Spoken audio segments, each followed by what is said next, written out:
தேவனுக்கு மகிமை உண்டாவதாக.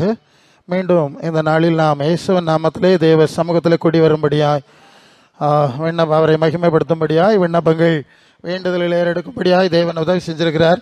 ஏதோ காரியெல்லாம் ஆண்டவர் செய்ய போகிறாரு, நீங்கள் விசுவாசிச்சிருக்கீங்க, பாட்டு பாடியிருக்கீங்க. கர்த்தர் அப்படியே நன்மையான காரியங்களை செய்வாராக. ஆமென், அல்லேலூயா. இப்போ வசனத்தில் போனோம். 1 யோவான் 5ஆம் அதிகாரம் 19ஆம் வசனத்தில் 1 யோவான் 5:19 நாம் தேவனால் உண்டாயிருக்கிறோம் என்றும் உலகம் முழுவதும் பொல்லாங்கனுக்குள் கிடக்கிறது என்றும் அறிந்திருக்கிறோம். நாம் தேவனால் உண்டாயிருக்கிறோம் என்றும் உலகம் முழுவதும் பொல்லாங்கனுக்குள் கிடக்கிறது என்றும் அறிந்திருக்கிறோம். முதலாவது விஷயம், உலகம் முழுவதும் பொல்லாங்கனுக்குள் கிடக்கிறது. நான் அடிக்கடி இந்த அஸ்திபாரங்களை உங்களுக்கு பேசியிருக்கிறேன். இந்த உலகம் பிசாசனுடைய ஆளுகைக்குள்ள ஆட்சிக்குள்ள எப்படி வந்ததுங்கிற காரியங்களை நான் பேசியிருக்கிறேன். உலகம் முழுவதும் பொல்லாங்கனுக்குள் கிடக்கிறது. நாம் தேவனால் உண்டாயிருக்கிறோம். அதை கொஞ்சம் இன்னும் தெளிவாக மொழிபெயர்த்தா, தேவ பிள்ளைகளாகிய நாம் தேவனால் உண்டாயிருக்கிறோம். இந்த தகுதியில் இல்லாத உலகத்தில் உள்ள எல்லாருமே பொல்லாங்கனுக்குள் கிடக்கிறார்கள் என்பதை நாம் புரிந்து கொள்ள வேண்டும். அப்போ நாம் தேவனால் உண்டாயிருக்கிறோம், அதை கொஞ்சம் சரியாக சிந்திக்கணும்.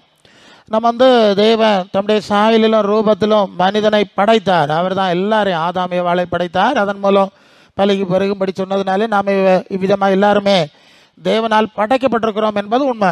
தேவனுடைய படைப்பின் அடிப்படையில் நாம் தேவனால் உண்டானவர்கள் என்ற ரீதியில் எல்லாரும் பொதுவாக எல்லாருமே தேவனால் உண்டானவர்கள் தான். ஆனால் என்ன பிரச்சனை நடந்ததுன்னா, நான் சொல்கிறது தான் அது திருப்பி நம்ம பார்க்கணும். அது அவர்கள் ஆதி ஏதேனிலே தேவ சித்தம் சாத்தான் செய்யாததுனால, சாத்தானுடைய சித்தம் செஞ்சதுனால அவர்கள் மேலே சாத்தானுடைய ஆளுகை வந்துட்டு தேவனுடைய உறவு உடைக்கப்பட்டது. தேவனால் படைக்கப்பட்டவர்கள்.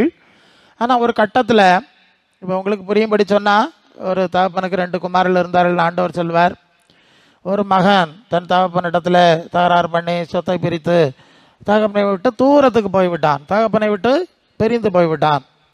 பிரிந்து போன பிறகு அந்த தகப்பனுக்கும் மகனுக்கும் எந்த உறவும் தொடர்பும் இல்லை. அந்த தகப்பன் ஒரு கட்டத்தில் சொல்லுவான், இவன் காணாமல் போனான், இவன் மரித்தான், இப்போ உயிர்த்திருக்கிறான் என்று சொல்லுவார். அப்போ தேவனுடைய உறவை நாம் இழந்து, தேவனுடைய ஐக்கியத்தை இழந்து போகும்போது நாம் தேவ பிள்ளைகளுங்கிற அந்தஸ்தை இழந்து விடுகிறோம். தேவனால் உண்டானவர்கள் என்று சொல்லிக் கொள்ளக்கூடிய அந்த அந்தஸ்தை நாம் இழந்து விடுகிறோம் என்பதை இங்கே புரிய வேண்டும். உதாரணமாக, தேவன் மனிதனை படைக்கும்போது தம்முடைய சாயலில் ரூபத்தில் படைத்தார் என்ற வசனங்களை சிந்தித்திருக்கிறோம். அதில் ஒரு வசனம் மத்தேயு 5:48, பரலோகத்தில் இருக்கிற உங்கள் பிதா பூரண சர்க்குணராக இருக்கிறது போல நீங்களும் பூரண சர்க்குணராக இருங்கள். அப்போ தேவனுடைய சாயலில் ரூபத்தில் நாம் படைக்கப்பட்டிருந்தா பூரண சர்க்குணராக இருந்தோம். எப்போ? ஆதாமியவள். அப்புறம் என்ன நடந்து பாருங்க.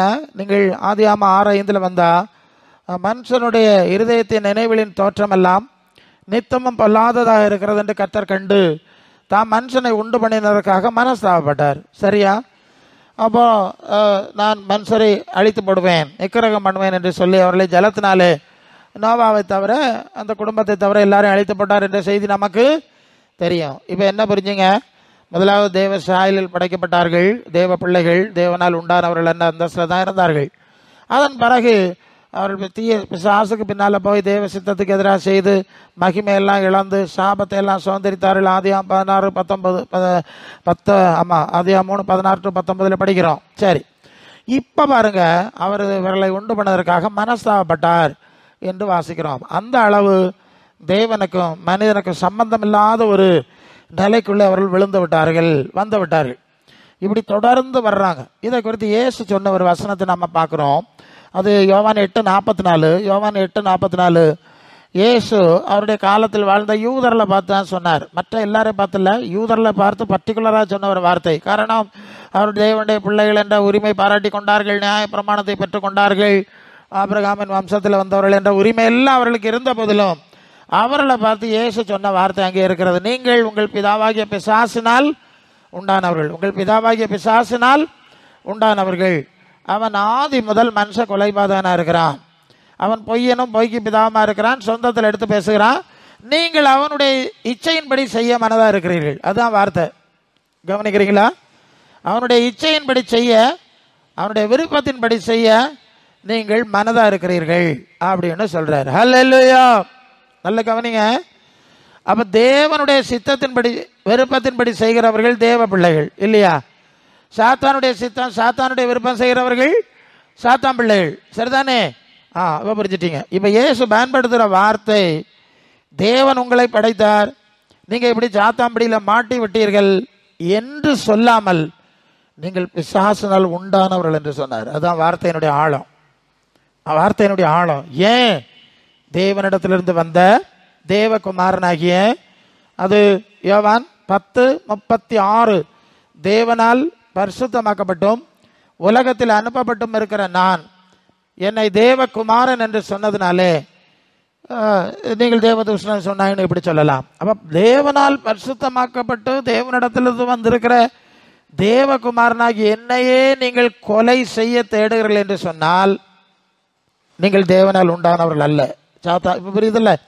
அப்போ தேவனால் படைக்கப்பட்டிருந்தாலும் நாம் சாத்தானுடைய விருப்பம் செய்கிற அந்த ஆளுகை எல்லைக்குள் வந்தால் நாம் சாத்தானால் உண்டானவர்கள், பிசாசினால் உண்டானவர்கள் என்று இயேசுவால் அழைக்கப்படுகிறோம். நல்ல கவனிங்க. இயேசு தான் அந்த வார்த்தையை சொன்னார்.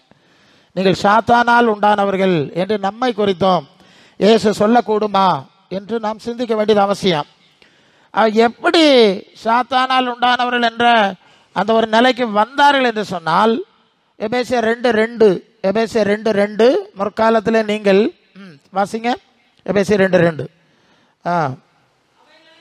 நீங்கள் முற்காலத்தில் இவ்வுலக வழக்கத்தின்படியாக தேவனுக்கு கீழ்ப்படியாத பிள்ளைகளிடத்தில் இப்பொழுதும் கிரியை செய்கிற ஆகாயத்து அதிகார பிரபுவின் ஆவிக்கு ஏற்றபடி நடந்து கொண்டீர்கள். அடுத்தது, அவர்களுக்குள்ளே நாம் எல்லாரும் முற்காலத்திலே நம்முடைய மாம்ச இச்சைகளின்படி நடந்து நமது மாம்ச மனசு விரும்பினவளை செய்து சுவாபத்தினாலே மற்றவர்களை போல தேவனுடைய கோபத்துக்கு ஆளானவர்களாக இருந்தோம். அல்லேலூயா. இப்போ எப்படி தேவ சாயலில் படைக்கப்பட்ட மனிதர்கள் சாத்தானால் உண்டானவர்கள் என்று சொல்லக்கூடிய எல்லைக்கு செல்லுகிறார்கள் என்று சொன்னால், அவர்கள் அந்த சாத்தானுடைய ஆவியினால் இயக்கப்படுகிறார்கள். ஆகாயத்து அதிகார பிரபுவின் ஆவி. ஆகாயத்து அதிகார பிரபுவின் ஆவினா பிசாசின் ஆவியை குறிக்கிற வார்த்தை. அதை எபேசியர் 6:12 மாம்சத்தோடு இரத்தத்தோடும் அல்ல, அதிகாரங்கள் துரைத்தினங்கள் வான மண்டலத்தில் உள்ள பொல்லாதாவிகளின் சேனைகளோடு நமக்கு போராட்டம் உண்டு. அப்போ வான மண்டலத்தில் பொல்லாதாவிகள் சாத்தானுடைய ஆவி. அந்த சாத்தானுடைய ஆவி தான் மனுஷர்களை இயக்குது. நீங்கள் நல்லா கவனிக்கணும். முதல்ல சாத்தானுடைய ஆவி தான் மனிதர்களை இயக்குது. மனிதர்கள் அவருடைய அந்த சாத்தானுடைய இயக்கத்தின்படியே உலகத்தின் வழக்கங்களை எல்லாம் அமைத்திருக்கிறார்கள். சரியா? உலகத்தின் வழக்கங்களை, அப்போ உலக வழக்கம், மரபு, நம்பிக்கை, செயல்பாடு எல்லாம் சாத்தானுடைய இயக்கத்தில் இருக்கிற மனிதர்களால் உருவாக்கப்பட்டது. அப்படியே இருக்கு. இப்போ அதே ஆவி நமக்குள்ள இருந்தால் நம்ம என்ன செய்வோம்னா அதே ரீதியில் தான் நம்ம நடப்போம். அந்த உலக வழக்கத்தின்படி நமக்கு தோணும் அப்படி தான் நம்ம நடப்போம். ஏன்னா நமக்கு பரலோகத்தில் வந்த தேவ ஆவி கிடையாது. நல்லது கெட்டது பகுத்தறிகிற ஆவி கிடையாது. அந்த உலக வழக்கத்தில் தான் செய்வோம். இது சரியா, இது நல்லதா, இது கெட்டதா, இது தேவனுடைய பார்வையில் சிறப்பா என்று சிந்திக்க நமக்கு தெரியாது. அப்படிப்பட்டதான ஒரு ஆவியின் பிடியிலே நடத்தப்படுகிறவர்கள் சாத்தானால் உண்டானவர்கள். அதுதான் நமக்கு வார்த்தை. யார் யார் பிசாசினால் உண்டானவர்கள்? ஏன்னா பிசாசுக்கு வேலை செய்கிறார்கள், பிசாசின் இயக்கத்தில் இருக்கிறார்கள், அப்படித்தானே அர்த்தம். இது இயேசு சொன்ன வார்த்தை. ரோமர் 12:2 அதனால தான் இந்த பிரபஞ்சத்துக்கு ஏற்றபடி நீங்கள் வாழக்கூடாது, பரலோக தேவனுக்கு பிரியமும் நன்மையும் பரிபூர்ணமான சித்தம் இன்னதென்று பகுத்து பகுத்து பார்த்து உங்க மனசு மாறணும், மனசு மறு ரூபமாகணும். மனசுக்கு பழைய ரூபம் என்னது? இந்த உலகத்தின் வழக்கத்திலே போகிறது. உலகத்தில் எது எல்லாரும் செய்யாவளோ அதை தான் காப்பி அடிக்கிறது. ஈ அடித்தான் காப்பின்னு சொன்ன மாதிரி. ஈ அடித்தான் காப்பின்னா தெரியுமா? ஒரு பையன் அவனுக்கு வீட்டு பாடம் எழுதுறதுக்கு போட்டிருந்து, இவன் எழுதலை. மறுநாள் காலையில் தான் ஞாபகம் வாத்தியார் வீட்டு பாடம் எழுதிட்டு வான்னு சொன்னார், மறந்துட்டு. அடுத்த வீட்டு பயல்கிட்ட போனாலே வீட்டு பாடம் எழுத சொன்னார்லையே, நான் மறந்துட்டேன், நீ எழுதுனியா? ஆமாம் நான் எழுதுனேன். அப்போ அந்த நோட்டை கொண்டா, நான் எழுதிட்டு தரேன்னு இவன் வாங்கிட்டு போனேன். வாங்கிட்டு போய் எழுதிக்கிட்டே இருந்தான். எழுதிக்கிட்டே இருந்த இடத்துல ஒரு இடத்துல ஒரு ஈ ஒட்டி இருந்தது. அது ஈ எப்படி ஒட்டிச்சுன்னா, அந்த பையன் நேற்று ராத்திரி இருந்து எழுதிக்கிட்டே இருந்தானே, ஒரு ஈ குறுக்கு மறுக்க அடிக்கிறதுக்கு கை எடுத்துப்படி அடிச்சிருக்கான். அடித்த அடியில் அந்த ஈ அப்படி பட்ட அந்த நோட்டில் அந்த இடத்துல ஒட்டிட்டு அவன் அதை கவனிக்கலை. இடத்துக்கு எடுத்து அடிச்சுட்டு என்ன செஞ்சுட்டான், எழுதிக்கிட்டு போயிட்டே இருக்கான். அடுத்த பேச்சுக்கு போனால் மூடி வச்சுட்டு போயிட்டான். ஓட்டுன இடத்துல அப்படியே இருந்துட்டு இப்போ எழுதிட்டு இருந்தான். பட்டாரம் அப்படி அடித்தானே அது இங்கே ஒட்டிட்டு. மறுநாள் இந்த பையன் நோட்டை வாங்கிட்டு போனான். அவன் எழுதிக்கிட்டே வந்தான். ஒரு இடத்துல பார்த்தான், ஒரு இடத்துல ஒரு ஒட்டி இருக்கு. இப்போ என்ன செய்யணும்? ஒரு இடத்துல ஒட்டி இருக்கு. அப்போ ஒரு ஓட்டணும். மெனக்கட்டு தேடி பிடிச்சி அடித்து நுறக்கி எங்கேயோ போய் ஒரு பிடிச்சி கொன்று அதில் ஒட்டி வச்சுட்டான். அவனுக்கு நோட்டில் ஒட்டி வச்சுட்டான். இதுக்கு பேர் என்ன காப்பி? அடித்தான், அடித்தான் காப்பி, நாய் அடித்தான் காப்பி, பேய் அடித்தான் காப்பி, எல்லா காப்பியும் அடிச்சுக்கிட்டாக்கோ. இங்கே வந்து கையடிச்சு பாட்டு பாடிக்கிட்டு இருக்குது. இல்லையா அடிச்சு காப்பி அம்பட சாத்தான் காப்பி கொள்ளாமா. சரி, அப்போ இப்படி எல்லாம் காப்பி அடிச்சுட்டு நடந்தால் நீங்கள் சாத்தானால் உண்டான பிள்ளைகள் ஆயிரும். புத்தி கட்ட பிள்ளைகள். நமக்கு புத்தி வேண்டாமா? இதில் என்னத்துக்கு இப்படி வச்சிருக்கு? அவைய வச்சா விட நம்ம செய்யணுமாக்கா? ஐயே இதெல்லாம் தப்பு, இதெல்லாம் சரியில்லை. நமக்கு மனசாட்சி வேலை செய்யணும் இல்லையா? அப்படி இந்த மனசு மறுரூபமானால் தான் தேவைப்பிள்ளை ஆக முடியும். இல்லைன்னா சாத்தானால் உண்டானவர்கள்ங்கிற நிலையில தான் இருக்க வேண்டியிருக்கும். சரிதானே? அப்போ உலகத்தினுடைய வழக்கம் அதிகம் எல்லாமே சாத்தானுக்குள்ளே கிடக்கு. அதாக ரொம்ப செய்தி, சபையினுடைய செய்தியே உலகம் முழுவதும் பிசாசனுடைய ஆளுகளே இருக்கு. லோகா 4:5 சொல்கிறான் இல்லையா? பிசாசு உலகம் முழுவதும் எனக்கு ஒப்பு கொடுத்துருக்கு, எனக்கு இஷ்டமானவனு தான் கொடுப்பேன், வேற ஆளுகளுக்கு கொடுக்க மாட்டேன், நீர் என்ன பணிஞ்சுக்கிட்டா உமக்கு தருவேன்னு சொல்லுகிறான். உண்மைதான் சொன்னான். ஏன்னா ஆதாம் ஏவாள் சாத்தான்கிட்ட போனதுனால எல்லாமே அவனுக்கு கட்டுப்பாட்டில் வந்தாச்சு. இப்போ நமக்கு தெரியுது, உலகத்தை பார்த்தா தெரியுது, எங்கே பார்த்தாலும் மனுஷனுக்குள்ள பேய். அது 2 தீமோத்தேயு 2:26 பிசாசானவனுடைய இச்சையின்படி செய்ய அவனால் பிடிக்கப்பட்டிருக்கிறவர்கள் மயக்கம் தெளிந்து கண்ணுக்கு நீங்களாகத்தக்கதாய் சாந்தமாக உபதேசம் பண்ணணும். யாருக்கு விருப்பத்தை செய்யாவலாம்? அதான் பிசாசானவனுடைய இச்சையின்படி செய்ய. அதே வார்த்தை தான் யோவான் 8:44 நீங்கள் உங்கள் பிதாவாகிய பிசாசன் இச்சையின்படி அவனுக்கு விருப்பத்தை செய்திய. சாத்தான் விருப்பம் தான் செய்விய. நீங்கள் பரலோக தேவ விருப்பம் தெரியவும் செய்யாது, செய்ய போகிறதும் கிடையாது. அப்போ அப்படி தான் உலகம் இருக்கு. அதனால தான் 1 யோவான் 2:15 உலகத்தில் உள்ளவர்கள் அன்பு கூறாதீர்கள்னு சொல்லியிருக்கு.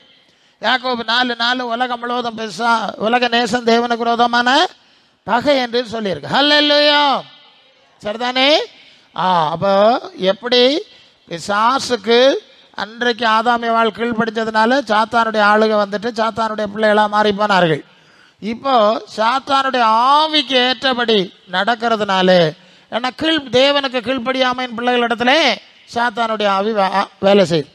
தேவனுக்கு கீழ்ப்படுகிற பிள்ளைகளிடத்துல பரலோக ஆவி வேலை செய்கிறது என்று சொல்லி அப்போஸ்தலர் 15:32 வாசிக்கிறோம். தேவன் தமக்கு கீழ்ப்படுகிறவர்களுக்கு தந்தருளின பரிசுத்த ஆவி சாட்சின்னு சொல்லியிருக்கு. ஹல்லேலூயா. இன்னொரு வசனத்தை அது 1 யோவான் 4:5-6 அவர்கள் உலகத்துக்கு உரியவர்கள், அவர்கள் உலகத்துக்குரியவர்களை பேசுகிறார்கள். தேவனை அறிந்தவன் எங்களுக்கு செவி கொடுக்கிறான். இதனாலே சத்திய ஆவி என்னதென்றும் வஞ்சிக்கிற ஆவி என்னதென்றும் அறிந்திருக்கிறோம் அப்படின்னு அந்த 2 வசனத்திலையும் படிக்கிறோம். இப்போ 2 ஆவியை பற்றி சொல்லியிருக்கு. ஒன்று சத்திய ஆவி, உண்மையின் ஆவி, பரிசுத்த ஆவி, பரலோகத்திலிருந்து வருகிற ஆவி. அந்த ஆவியினாலே நடத்தப்படுகிறவர்கள் உலகத்தின் ஆவிக்கு ஏற்ப பேச மாட்டார்கள், நடக்க மாட்டார்கள், செயல்பட மாட்டார்கள். சரிதானே? அவர்கள் பரலோகத்துக்கு ஏற்ப செயல்படுவார்கள்.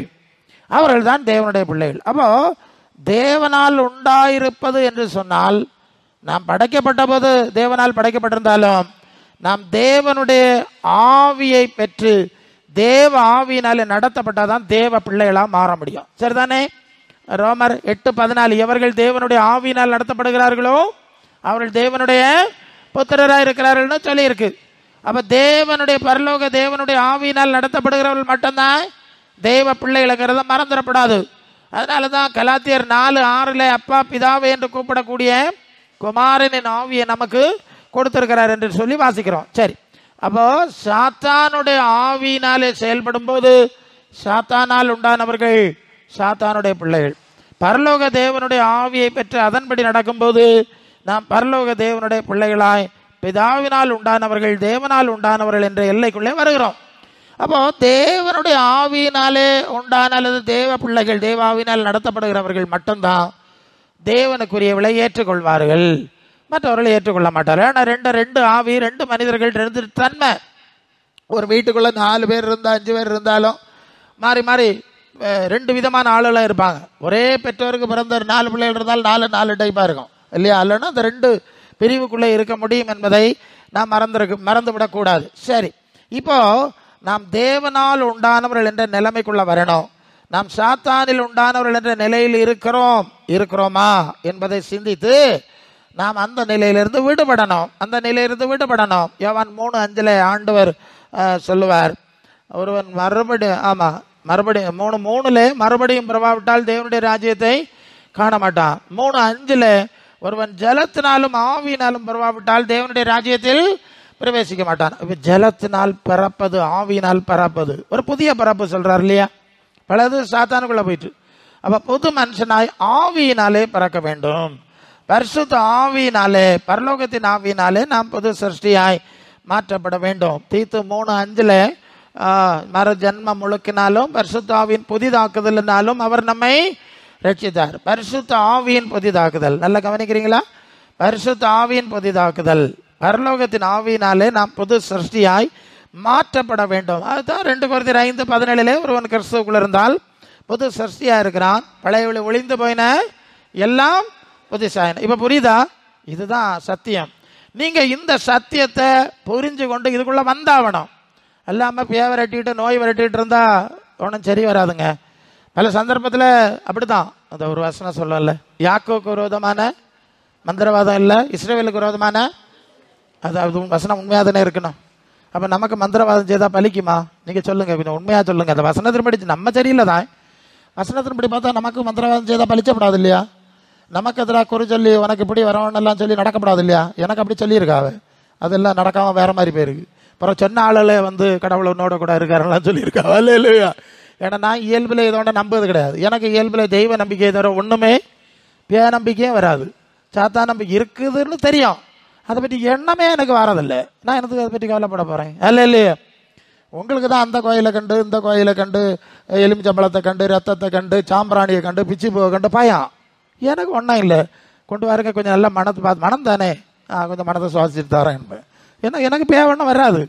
எனக்கு அந்த பேய்க்கு, ஏன்னா அந்த வசனம் சொல்லுதில்ல, அது 1 யோவான் 4:4 உலகத்தில் இருப்பவனிலும் உங்களில் இருப்பவர் எனக்கு பெரியவரை தெரியும், பெரியவரோடு நடக்கவும் தெரியும், பெரியவருக்கு ஆவியம் கிடச்சிருக்கு, பெரியவருக்கு வேலை தான் செய்யணும். பின்ன என்னத்துக்கு இந்த குறிச்ச அந்த பிசாசு இந்த பிசாசு கல்லற பிசாசு கன்றாவி பிசாசு போடா எங்கோடி போற, எனக்கு என்ன எனக்கு என்ன சம்பந்தம்? எனக்கு அந்த எண்ணமே மண்டையில் வாரதே இல்லை இல்லையா? சிந்தையில் வாரதே இல்லை. எனக்கு பிரசங்கத்தில் நான் என்னைக்கு அதோடி பேசியிருக்கேனா? அங்கோடி பேசுறது இங்கோடி பேசுறது போடா, உனக்கு முன்ன பற்றி பேச எனக்கு என்ன உண்டு? நான் பெரியவரை பற்றி பேசுவேன். நான் எல்லாரையும் பெரியவரின் பிள்ளைகளாக மாற்றுவேன். எல்லாரும் பரலோக தேவனுடைய பிள்ளைகளாக மாறினப்புறம் அதை பற்றி சிந்திக்கவே எனக்கு நேரம் இல்லைன்னு உங்களுக்கு அப்படி தானே இல்லையா? அப்போ எங்கே பிரச்சனை வருதுன்னா, நம்ம இன்னும் பரலோக தேவ பிள்ளையாக மாறலை, அதாக சிக்கல். யாக்கோபுக்கு விரோதமான மந்திரவாதம் இல்லைன்னு தானே சொல்லியிருக்கு. நம்ம இன்னும் அந்த அனுபவத்தில் யாக்கோபு தெய்வ பிரபு தேவ பிள்ளையாக மாறலை. தேவ பிள்ளையாக மாறாதனாலேயாக்கும் பட்டு வேடிக்கையாக இருக்கும். நான் குறை சொல்லலை, அது ஜனங்களுடைய நிலைமை. ஆமாம், பூனை குறுக்க போனா பயந்துரு அவ, காக்க காக்கான்னு காலையில் சத்தம் போட்டுன்னா பயந்துரு அவ. எப்படி வாழுதுன்னு தெரியல உலகத்தில் இல்லையா? பள்ளி அடிச்சுட்டு அண்ணா அடிச்சுட்டு பள்ளி, அப்போ இனி பள்ளிக்கு சத்தமும் போடப்படாதா? பள்ளி கத்துனா பயம், காக்க கோழி கூனா பயம், பூனை குறுக்க போனா பயம். நான் வெளியே இறங்குறேன், எங்கள் வெளியே வெட்டவத்தையும் கொண்டு வருதேன், தோட்டத்துக்கு போகிறான், தேங்காய் வெட்டுக்கு போகிறான்னா உடனே வீட்டுக்குள்ளே ஓடிடுறான். ஏன் வெட்டவத்தையை கொண்டு வரனுக்கு எதிராக போனால் இவளுக்கு வெட்டுப்படான்னு காலம். என்ன கூத்தா இருக்கு உலகத்தில் உள்ளதை சொல்லு, நடப்ப சொல்லு, ஏகப்பட்ட குழப்பம். காரணம் பே அங்கே இல்லை, பே இஞ்சல்லையே குடி இருக்கு. எனக்கு இதெல்லாம் பிரச்சனை வரவே செய்யாது, ஓடான்னு போயிருது. பரிசுத்தாவி இருந்தா அது ஒரு தைரியமான காரியம். இதுக்கு எண்ணத்திலே வராது. இது இல்லாததுனாலே ஆகும் உங்களை போட்டு பே கறக்குது. அப்போ நம்ம தேவனால் உண்டான தேவ பிள்ளைகளா என்ன செய்யணும்? மாறணும். அதாக்கும் பிரச்சனை. அது மாறது வரை இப்படிதான், இதுக்குள்ளே தான் இருக்கணும். ஸோ சாத்தானுக்கு ஒரு இடம், பேக்கியும் பார்க்கணும் நோக்கி பார்க்கணும் பிரசங்கியாரு சொல்லுவாங்க சிலர். இப்படியே நடந்துடுது. அப்போ முதலாவது நீங்கள் தேவ பிள்ளையா மாறுறதுக்காக ஆவியானவர் இந்த செய்தியை உங்களுக்கு தருகிறார். சரி, அப்போ ஆவியினாலே பிறக்கணும். ஆவியினாலே எபேசியர் 3:16 அவருடைய ஆவியினாலே உள்ளான மனுஷனில் வல்லமையாக பலப்படணும். இந்த பலம் உண்டாவதோட பேவங்களை விரட்டிக்கிட்டே இருப்பாள் இல்லையா? புது புது வடிவத்தில் வருவாள். சிலர் சண்டை, பக்கத்து வீடோட சண்டை. என்ன சண்டைன்னு கேட்டால், அது எங்கள் வீடு வழங்கல பாஸ்டர். அது ஏன் வழங்கல? அது நாங்கள் அங்கே போய் ஒரு இடத்துல குறி கேட்டோம். குறி என்ன சொல்லிச்சுது? உன் வீட்டுக்கு எதிர் வீட்டில் உள்ள கோடி கழுக்கெல்லாம் மூளை கழுக்கலா ஊருக்காட்டில் நான் கேட்டது. அந்த கோடி கழுக்கல் எங்கள் வீட்டுக்கு நேரம் நிற்கி அதில் ஓடி என்னத்தையோ ஒன்று பாயுதுன்னு. நேற்று வரை நல்லா தான் இருந்தாவ, எங்கேயோ போய் குறுக்காட்டாவெல்லாம் அந்த கோடிகளுக்கு எல்லாருக்கும் அங்கே உங்கள் வீட்டுக்கு நேராக நிற்கி அங்கே உள்ளதெல்லாம் அந்த பேய பாஞ்சு அழுக்கல்லோடி பேய பாய் தான் கொள்ளாமா உடனே சண்டை. அதனால அது சரியில்லை கோடிகளுக்கு. இது என்ன கூத்தா இருக்குது, அது வாசல் சரியில்லை. இப்போ வாச சாஸ்திரம்னு ஒன்று வந்திருக்கு. ஜன்னலை மாற்றுங்க, கக்கூஸ் இங்கே இருக்கக்கூடாது, கதவை எங்கே மாற்றக்கூடாது கொள்ளாமா. இப்படியே போட்டு வட்டங்கரைக்கி அப்படி ஒரு மூட நம்பிக்கை உலகத்தில் இருக்குது. நீ எங்கே வாசல் போட்டாலும் ஏன் வருவான், அவனுக்கு வாசலே வேண்டாம். நீ ஜன்னலை பூட்டினாலே வருவான், திறந்தாலே வருவான். இல்லை இல்லையா, அது உள்ள இல்லையா குடி இருக்குது, அது வெளியா குடி இருக்குது. இதுக்கு எங்கோடி வாசல் போடுது, ஜன்னல் போடுது, கக்கூசை மாற்றுது இல்லை. இதெல்லாம் உலகத்தை ஏமாத்த மூடத்தனம். நமக்கு எனக்கு இதெல்லாம் மண்டையில் வரவே செய்யாது. இதெல்லாம் பேசுதே கிடையாது. நீ பரலோக தேவனுக்கு பிள்ளையா மாறுவியா, தேவச்சித்தம் செய்வியா, ஆண்டவருக்கு பிள்ளையா மாறுவியா, அதை மட்டும் நீ பேசினா போகிறோம். நீ வேற ஒன்றா பேசாண்டா. நீ அது பிரசங்கியாரே நான் குடியிருக்க இடம் சாமி கோயில், அது சாமி போயிருண்டா. அங்கே இருந்து நீ ஆண்டவரை ஏற்றுக்கொண்டா சாமி போயிடும், கோயில் தான் இருக்கு சாமி போயிடும். ஆமாம் பண்டு அப்படி தான். ஒரு இடத்துல வருஷந்தோறும் அவங்க கொடுப்பாவ அவங்க தெய்வத்துக்கு. அதுக்கு பக்கத்தில் ஒரு ஜப வீடு இருந்து இவர் என்ன செய்வார் பிரசங்கியார், அங்கே கொட்டை நடத்து 4-5 கண்டம் வைப்பார் இவர். அப்போ கேரளாவில் வந்து ஒரு பிரசங்கியார் வந்திருந்தார். அவர் வந்து நல்ல ஜபம், இங்கே கூட்டம் நல்லா நடக்கும். அங்கே கொடை நடத்துனா சாமிக்கு குறி வராது. இந்த ஒன்று வந்து ஆடி குறி சொல்லலாம். பெரிய குழப்பம் ஆகி போச்சு, எப்படியோ முடிச்சாச்சு. பிறகு அவிய வழியில எல்லாம் விசாரிச்சா சொல்லுதான், அது அங்கே ஒருத்தன் அங்கே நெருப்பு பற்றி எரியுது. எங்கே நெருப்பு பற்றி எரியுதான், அங்கே இருக்க ஜவ வீட்டில் நெருப்பு எரியுதான். எனக்கு அதனால் அந்த பக்கம் வர முடியலைன்னு கொள்ளாமா. இடையில ஒரு எப்படியும் ஒரு 300 மீட்டர் 300 மீட்டர் இடைவெளி, 300 மீட்டர் ஆமாம், ஒரு 1/2 கிலோமீட்டருக்குள்ள இடைவெளி இருக்கான். அவ்வளோ டிஸ்டன்ஸ். இங்கே இருந்து ஜோம் பண்ணனா அது இருக்க முடியலையா. இப்போ புரிஞ்சா நான் சொல்லுங்க. அதனால மற்றபடி இந்த வாசல், கதவு, கழுக்கல், கக்கூசு இதெல்லாம் தூர போட்டுட்டு எனக்கு மனசுக்கு வெள்ளை அடி. நீ பரிசுத்தாவின் அபிஷேகத்தினால நிரம்பு, பேயெல்லாம் போயிடும். சரி பகுதி எங்கெங்கெல்லாம் ஜனங்கள் இருக்கிறார்கள். பவுலையும் சீலாவையும் பிடிச்சி கட்டி போட்டிருக்கு, காலை கட்டி போட்டிருக்கு. எங்கே சிறைச்சாலையில். சிறைச்சாலை எப்படி இருக்கும் இன்னைக்குள்ள மாதிரியா, காலை கட்டி போட்டால் எல்லாம் அங்கே தான். இதுக்குள்ள இருட்டில் தேவனை தூத்து பாடினார்கள். அவங்க கதவு கட்டுட்டெல்லாம் கலந்து தரைச்சிட்டு, எல்லா கட்டுகளும் கலந்து தரைச்சிட்டு இல்லை இல்லை. பிறகு அவன் வெளியே வர்றான், சிறைச்சாலைக்காரன் சான்ஸாக கொடுக்குறான் பத்தியலா. அதனால் அதுக்கு தடை ஒன்றும் கிடையாது. நீங்கள் ஒன்றும் பயப்படக்கூடாது. இதை கொண்டெல்லாம் ஆண்டவர் பயப்படுகிற ஆள் இது மண்ணிலிருந்து எடுத்து மண்ணுக்கு வச்சுருந்தவருக்கு நல்லா தெரியும். சரி, ஆகவே நாம் வந்து தேவனால் பிறந்தவர்கள் என்று சொல்லக்கூடிய அந்த எல்லைக்குள்ளே நாம் வந்து விட வேண்டும். ஹல்லேலூயா. 1 யோவான் 3:9 சொல்லுது, தேவனால் பிறந்த எவனும் பாவம் செய்யான். ஹல்லேலூயா. தேவனால் பிறந்த இவனும். இன்னொரு வார்த்தை இருக்குது, அது யோவான் சுவிசேஷத்தில் 1:13. அந்த தேவ பிள்ளைகளை குறித்து ஸ்பெசிஃபிக் வேர்டு, அவர்கள் மாம்சத்தினால் இரத்தத்தினால் புருஷருடைய சேர்த்து பிறக்காமல் தேவனால் பிறந்தவர்கள். ஹல்லேலூயா இருக்கா, தேவனால் பிறந்தவர்கள். யோவான் 1:13 தானே, வாசி.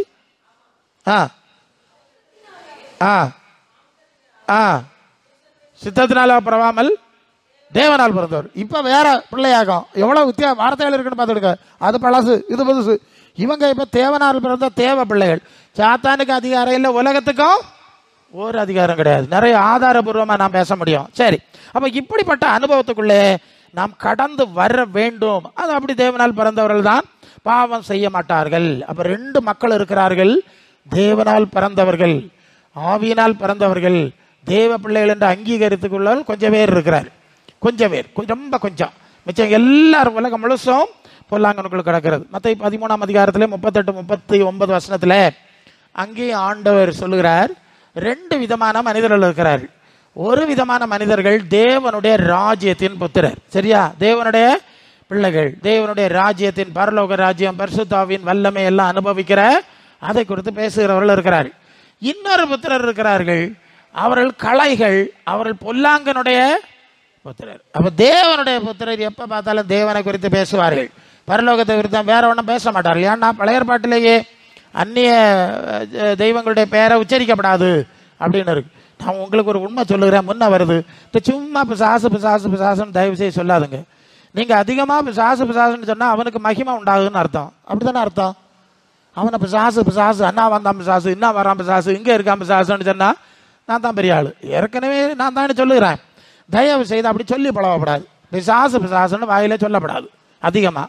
பரலோக தேவனை மகிமைப்படுத்துங்க. இல்லை இல்லையே, பரலோக தேவனுடைய சத்தியத்தை செய்யுங்க, அந்த வசனத்தை பேசுங்க, ஆண்டவருடைய நாமத்தை சொல்லுங்க. இப்படி சொன்னா பே தன்னாலே போயிடும். நீங்க பேன்னு சொல்லிட்டு தான் உட்காந்துக்கிட்டே இருப்பான். அல்ல இல்லையா? சாத்தான நீங்க மிகைப்படுத்தி பேசப்படாது. உங்களில் இருக்கிற பெரியவர் இல்லையா?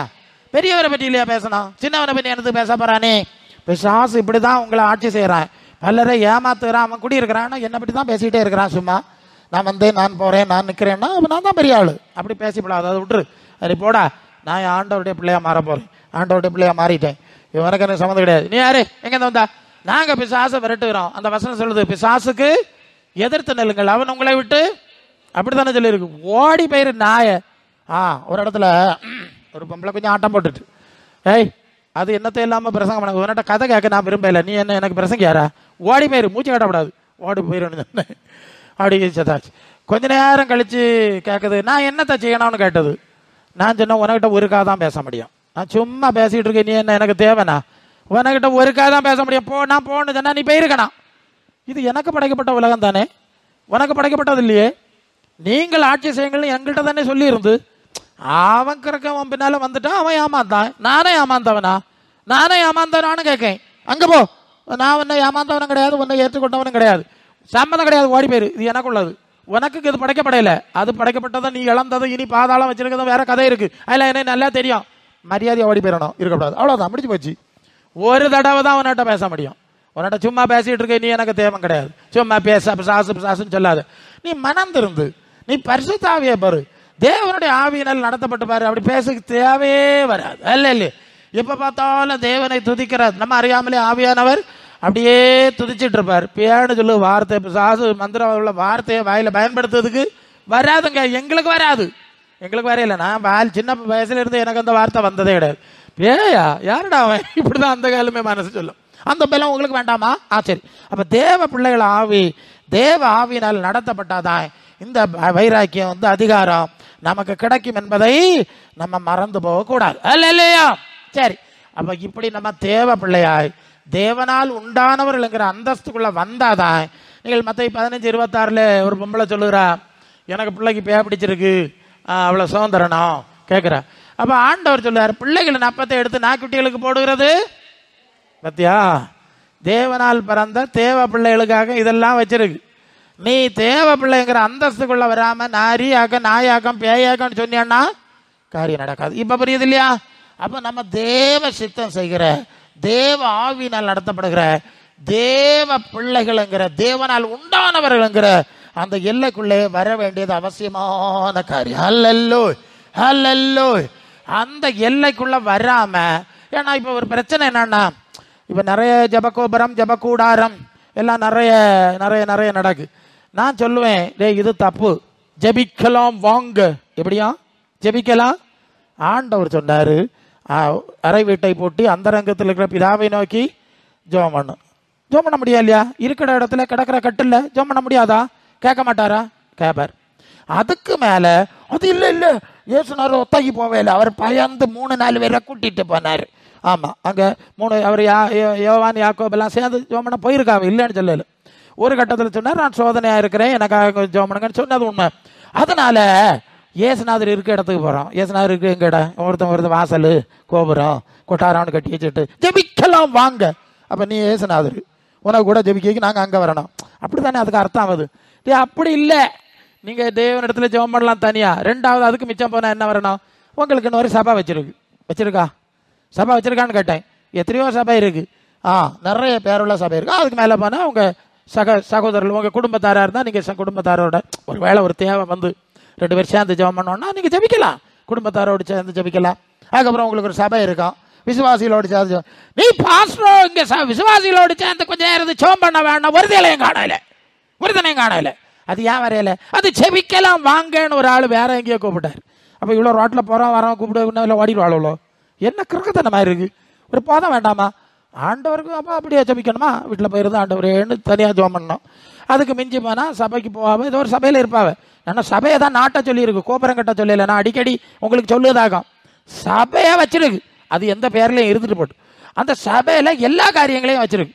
சபையில் ஜெபிக்க இல்லையா? இந்த பையன் கூப்பிடுக்கு நீங்கள் ஒருத்தருமே ஜெபிக்க இல்லையா? உங்களுக்கு ஜெபம் தெரியாதா? எல்லாம் வண்டியாரி போய் தான் ஜெபிச்சலோ? இது கள்ளத்தனம் தானே. ஒரு வியாபாரிகளுக்கு தனி ஜெபம், கார் வச்சிருக்கிறவருக்கு தனி ஜபம், சைக்கிள் வச்சிருக்கிறோம் அங்கெல்லாம் இருக்கு. ஒரு பிரசங்கர் போட்டிருக்காரு, வாகன ஓட்டிகளுக்கான ஜபம் போர்டை ஒட்டி எழுதி ஒட்டி இருக்கு. நான் இடம் எல்லாம் கரெக்டா அட்ரஸ் வேணா சொல்லுவேன், வேணா நீங்கள் போய் பார்த்துட்டு வாருங்க. ஏன்னா உங்களுக்கு அது இங்க இருந்தா ஜபம் கேட்காது. அது உயர்ந்த கூடாரு, கோபுரம் பெருசா இருக்கு இல்லையாங்க, இப்படி சுத்தி குருசாடி சுத்தின ஆளுவ தானே நீங்க பெயருவிய. அப்படி வச்சிருக்காரு. வாகனம் ஓட்டுறவர்களுக்காக ஜபம் நடத்துற ஒரு நாள். வியாபாரிகள் ஜபம் அங்க சபை, ஒரு சபையில விசுவாசி சபையில ஒரு பிரசங்கியாரு போய் அந்த ஆளுக்காக ஜெபிச்சு எடுத்து கொண்டாடி அதை எங்கேயோ கிடந்த தூக்கி கொண்டு வந்து விசுவாசி ஆக்கியாச்சுங்க. சபையில விசுவாசி ஆக்கியாச்சு. நாங்க தற்செயல அந்த அந்த கடைக்கு போனோம்.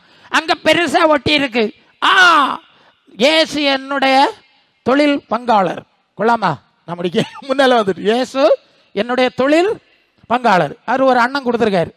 நம்ம அண்ணன் பிரபலமான ஒரு அண்ணன் உண்டு இல்லையா, அந்த அண்ணன் தான் கொடுத்துருக்காரு. அவருக்கு பேர் எல்லாம் போட்டிருக்கு, அவருக்கு ஊழியெல்லாம் போட்டு இந்த சர்டிஃபிகேட் மாதிரி அடிச்சு கொடுத்துருக்கு. அவர் ஃப்ரேம் பண்ணி அவருக்கு போட்டோயை அதில் ஒட்டி மாட்டி விட்டுருக்காரு. நான் டக்குன்னு இப்படி போறேன், அதை பார்த்துக்கிட்டு தான் கடையில் சாமான வாங்கணும். அதாக அந்த வித்தை அப்படியே மாட்டியிருக்கு. ஓகே, அதை பார்த்தோன்னா கொள்ளாமே, இந்த ஆள் இந்த சபையில் உள்ள விசுவாசி இல்லையா, இந்த பிரசங்கியார் இல்லையா, ஜெபம் பண்ணி எடுத்து சபையில் ஆக்கி விசுவாசி ஆக்கி இந்த லட்சணத்தில் கொண்டு வந்தார். இப்போ இங்கே எப்போ மகம் போய் பங்காளரான நான் மனதில் தெரிஞ்சுக்கிட்ட சொல்லலை. நல்லா புரியுது இல்லையா அவங்களுக்கு? இயேசுனுடைய தொழில் இயேசுவை வியாபாரி ஆக்கியாச்சு. மீன் விற்கவும் சொல்ல அவரை என்னோட கூட மீன் விற்க மீன் வியாபாரி ஆக்கும். வேற ஒரு ஒவ்வொருத்தனும் எனக்கு தொழில். அப்போ இயேசு வியாபாரி ஆடானே, உனக்கு வாழ்க்கையில பங்காளராக்கு. இயேசு என்னுடைய வாழ்க்கையின் பங்காளர்னு சொல்லு. நீ அது தொழில், மீன் விற்கிறது, கருவாடி விற்கிறதுல நீ அவர்கிட்ட பேசாண்டான். அவர் ஆசீர்வதிச்சா நீ எங்க போனாலும் ஆசீர்வாதம் இல்ல இல்லையா? இப்ப அதை விட்டாச்சு. இயேசுநாதர் என்னுடைய வாழ்க்கையின் பங்காளர்கள் சொல்லுவது இத்தனை வரியான பிறவும் அந்த தைரியமா வரையில நம்பிக்கையே நிச்சயமோ இல்ல. இப்ப என் தொழிலுக்கு அவர் பங்காளர். ஆமா, எல்லாரும் தொழில் நடத்துறதுல பக்கத்துல ஒரு பார்ட்னர். அதுக்கு விஷயத்த சொல்லிடுறேன். இந்த கள்ளத்தனத்துக்கு தந்திரம் என்னன்னு சொன்னா, தொழில் பங்காளர்னா 2 பேர் அல்லது 3 பேர் சேர்ந்து ஒரு தொழில் தொடங்குவாங்க. ஒரு 10 லட்சம் ரூபா வேணும். இந்த ஆள்கிட்ட இல்ல, ஒரு ஆள் 5 லட்சம், ஒரு ஆள் 5 லட்சம், 2 பேரும் சேர்ந்து தொழில தொடங்குது.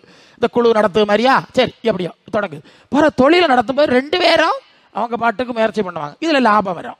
லாபத்துல இப்ப என்ன செய்யணும்? ஆளுக்கு பாதி, சரிதானே? ஆளுக்கு பாதி ரூபா போட்டா ஆளுக்கு பாதி. எத்தனை சதமானம் இந்த ஷேர் மார்க்கெட் அப்படிதான், எத்தனை சதமானம் ஷேர் வச்சிருக்காங்களோ அப்ப ப்ராஃபிட்ல அத்தனை சதமானம் கொடுக்கணும். இதாக்கம் பங்காளர் திட்டம். இப்ப புரியுதா? இப்ப இந்த அண்ணா என்ன செஞ்சாருன்னா, நம்ம தொழில் வர வர தாளோட்டு போகுது.